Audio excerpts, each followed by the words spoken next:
বিষয়টা সামনে আসার পর থেকে এই চেষ্টাটা হচ্ছে, এবং আমি মনে করি কিন্তু খুব পরিকল্পিতভাবে এটা করছে।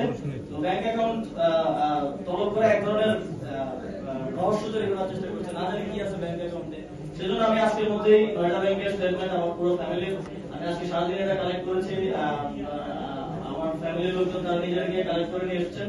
আমি পুরো বাংলাদেশের জনগণের সামনেই পরিষ্কার করে দিলাম, যাতে করে কোনো সন্দেহ না থাকে। আমার কাছে গুরুত্বপূর্ণ হচ্ছে আমার দেশের মানুষ, যাদের জন্য আমরা জুলাই গণঅভ্যুত্থান করেছি, যাদের জন্য আমরা দেশের জন্য কাজ করার জন্য রাজনীতিতে জড়িয়েছি, তাদের কাছে পরিষ্কার থাকা।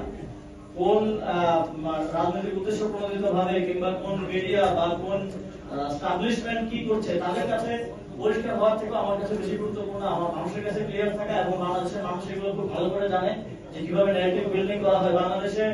এদেশেই পুরো মিডিয়া এস্টাবলিশমেন্টের মাধ্যমে এবং বিভিন্ন এজেন্সির মাধ্যমে আপনারা জানেন যে বেগম খালেদা জিয়াকেও এতিমের টাকা মেরে খাওয়ার উপাধি দিয়ে জেলে রাখা হয়েছিল। এদেশে এগুলো সম্ভব, কিন্তু বাংলাদেশের মানুষ জানে যে সেটা মিথ্যা ছিল এবং সেই ন্যারেটিভ সাকসেসফুল হয় না এই দেশে।